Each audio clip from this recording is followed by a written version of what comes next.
राष्ट्रीय आय से संबंधित अगला टॉपिक, जीडीपी से जीएनपी का आकलन कैसे किया जाता है, यानी सकल घरेलू उत्पाद से सकल राष्ट्रीय उत्पाद किस प्रकार प्राप्त किया जा सकता है। एक उदाहरण के माध्यम से इसे समझा जा सकता है। यदि जीडीपी एट फैक्टर कॉस्ट, सकल घरेलू उत्पाद साधन लागत पर 2000 अरब डॉलर दिया गया है और निर्यात एक्स एक्सपोर्ट 200 अरब डॉलर है, आयात एम इंपोर्ट 450 अरब डॉलर है, तब GNP gross national product at factor cost, सकल राष्ट्रीय आय साधन लागत पर क्या होगी। इसके लिए हमें आयात और निर्यात की संरचना को अध्ययन करना होगा। भारत दुनिया के 100 से अधिक देशों के साथ व्यापारिक संबंधों का संचालन करता है, जिनमें अधिकांश राष्ट्रों को अपनी वस्तुओं का निर्यात करता है, एक्सपोर्ट करता है, और कुछ राष्ट्रों से वस्तुओं का आयात यानी इंपोर्ट करता है। किंतु भारत में वस्तुओं का आयात मौद्रिक मूल्य की दृष्टि से काफी अधिक है, जो लगभग प्रति वर्ष 450 अरब डॉलर है, जबकि प्रति वर्ष भारत आर्थिक मूल्य की दृष्टि से केवल 200 अरब डॉलर के आसपास ही वस्तुओं का निर्यात कर पाता है। इस रूप में भारत की अर्थव्यवस्था घाटे वाली अर्थव्यवस्था है। प्रति वर्ष भारत को लगभग 250 अरब डॉलर का घाटा यहां प्रदर्शित हो रहा है। तो जब हम सकल राष्ट्रीय उत्पाद साधन लागत पर ज्ञात करेंगे, तब सकल घरेलू उत्पाद में आयात एवं निर्यात से प्राप्त अंतर को जोड़ना होगा। किंतु यहां भारत को आयात निर्यात से आय प्राप्त नहीं हो रही, क्योंकि भारत का आयात मूल्य की दृष्टि से अधिक है और निर्यात कम है। इस रूप में जब आप आयात ज्यादा करते हो, तब आपको विदेशों का भुगतान करना है, और भुगतान के रूप में आपकी अर्थव्यवस्था से काफी सारा धन बाहर चला जाता है, जो आपकी अर्थव्यवस्था की नकारात्मक स्थिति को बताता है। अतः 2000 अरब डॉलर जो जीडीपी सकल घरेलू उत्पाद है, इसमें 200 अरब डॉलर निर्यात से आपको भुगतान प्राप्त होगा, तो इसलिए इसको प्लस किया जाएगा। 450 अरब डॉलर के रूप में आप किसी को भुगतान करोगे वस्तुएं मंगाने के बदले में, इसलिए इसको माइनस किया गया है। और इन तीनों को सॉल्व करने पर 1750 अरब डॉलर का सकल राष्ट्रीय उत्पाद साधन लागत पर प्राप्त होता है।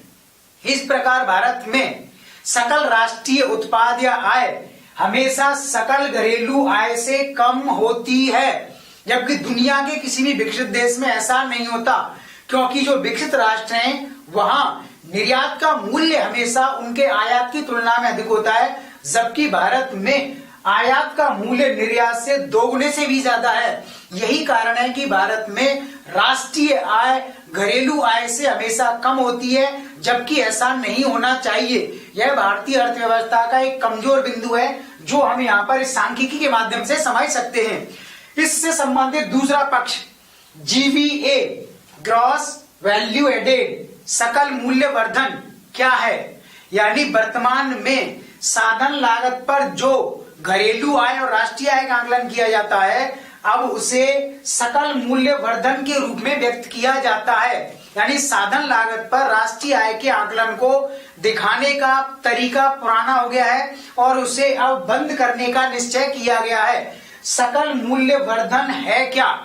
सकल मूल्य वर्धन का अर्थ है कि जितने भी साधन हैं और जो साधन स्टैटिक स्थिर रूप में उत्पादन प्रक्रिया में काम आते हैं, चाहे वो प्राथमिक क्षेत्र में हो, द्वितीय क्षेत्र में हो, तृतीय क्षेत्र में हो, उन साधनों की लागत को उत्पादन प्रक्रिया में अब शामिल नहीं किया जाता।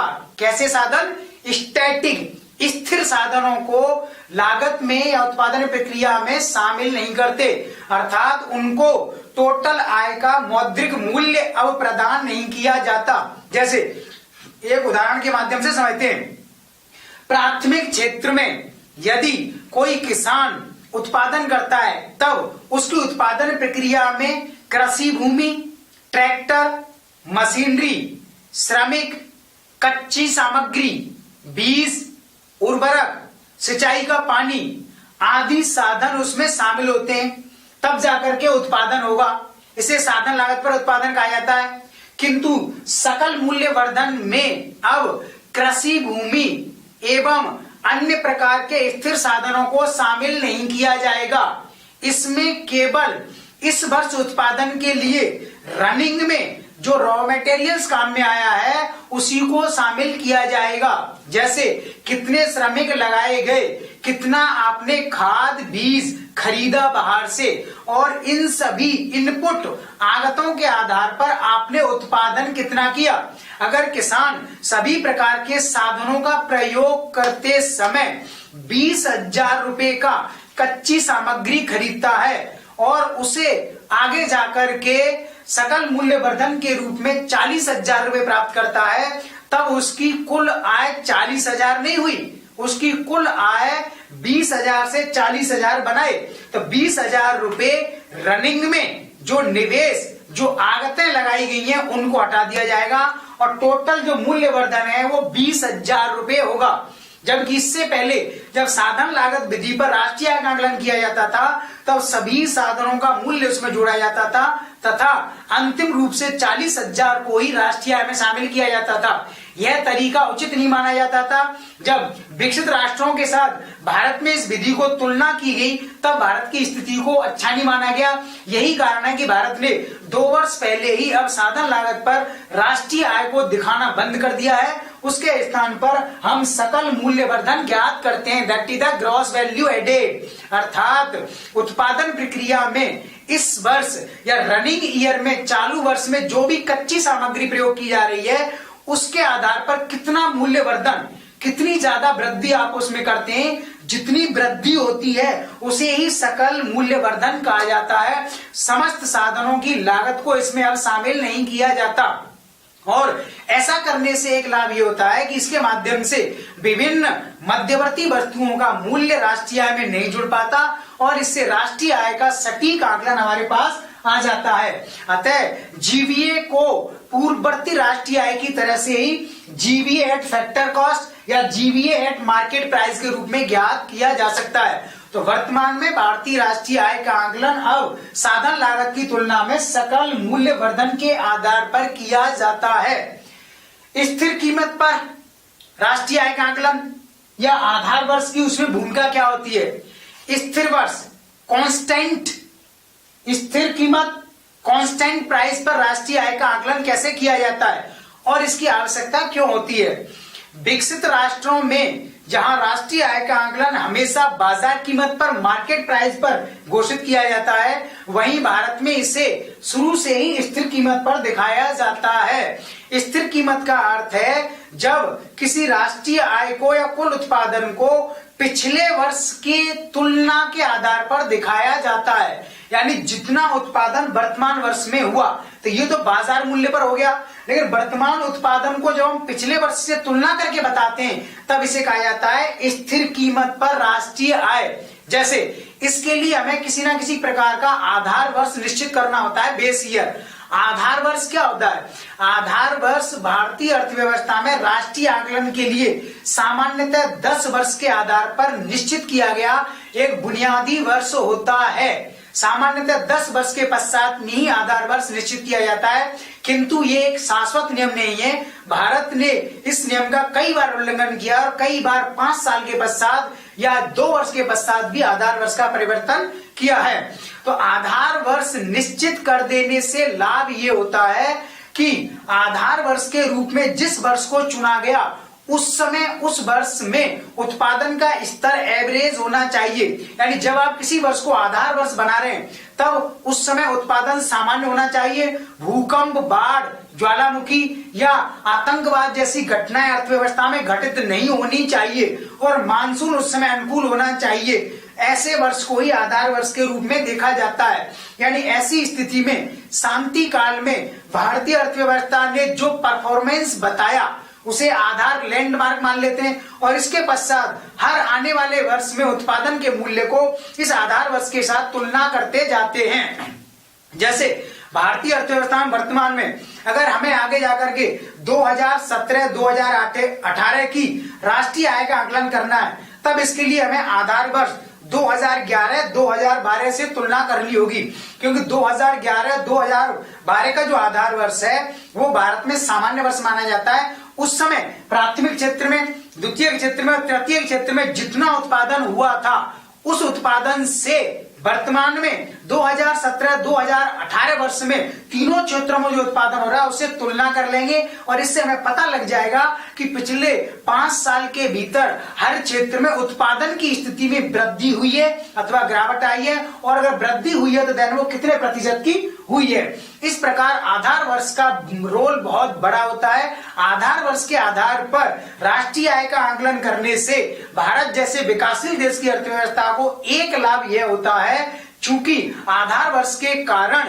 हम राष्ट्रीय आय में मुद्रास्फीति के प्रभाव से बच जाते हैं, क्योंकि प्रतिवर्ष बाजार में वस्तुओं की कीमतों में भारी परिवर्तन आता रहता है। अगर आपने इस परिवर्तन को पिछले आधार वर्ष के साथ संतुलित नहीं किया, बैलेंस नहीं किया, तब भारतीय अर्थव्यवस्था में इन्फ्लेशन, मुद्रास्फीति की दर के कारण राष्ट्रीय आय वास्तविक स्थिति के स्थान पर आभासी रूप में व्यक्त होगी। अतः स्थिर कीमत पर या आधार वर्ष के रूप में जब राष्ट्रीय आय का आकलन किया जाता है तब उसमें मुद्रास्फीति या इन्फ्लेशनरी इफेक्ट से बचा जाता है, और इस आधार पर हम अपनी राष्ट्रीय आय को अधिक वास्तविक, यथार्थ और सटीक बनाने का प्रयास करते हैं। जैसे भारत में सबसे पहले आधार वर्ष 1948-49 में घोषित किया गया और वर्तमान में आधार वर्ष 2011-12 को निर्धारित किया गया है।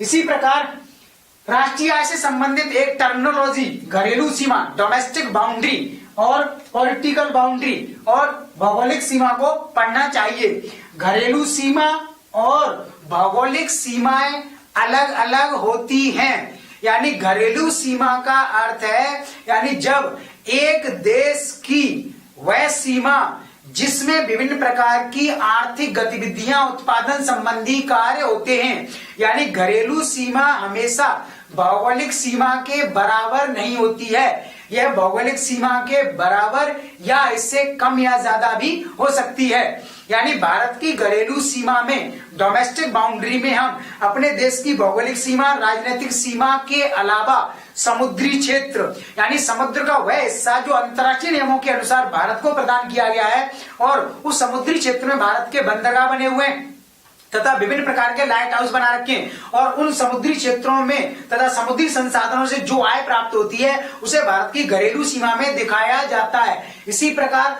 दुनिया के 100 से ज्यादा देशों के साथ भारत विदेशी संबंध, कूटनीतिक संबंधों का संचालन करता है। तो उन देशों में जो भी हमारी एम्बेसी, दूतावास बना रखे हैं, तो वो दूतावास भी भारत की घरेलू सीमा का हिस्सा माना जाता है, क्योंकि उन दूतावास के माध्यम से भारत सरकार को विभिन्न प्रकार की आय प्राप्त होती है। जैसे विदेशों में रहने वाले भारतीय और विदेशी नागरिक अगर भारत आना चाहते हैं तब दूतावास से विभिन्न प्रकार की सेवाएं प्राप्त करते हैं, और उसके बदले में दूतावास को मौद्रिक मूल्य के रूप में भुगतान किया जाता है। इस प्रकार वह जो सेवा प्रदान की गई दूतावास के माध्यम से वह भारत सरकार की आय का एक हिस्सा मानी जाती है। इस प्रकार घरेलू सीमा भौगोलिक सीमा का अतिक्रमण करती भी है, और भौगोलिक सीमा के साथ हमेशा समान रहे, बराबर रहे, यह आवश्यक नहीं है। यह परिस्थितियों के अनुरूप छोटी या बड़ी हो सकती है। जैसे भारत की अभी भौगोलिक सीमा भारत के उत्तर से दक्षिण, पूर्व से पश्चिम तक 32,87,263 वर्ग किलोमीटर की मानी जाती है,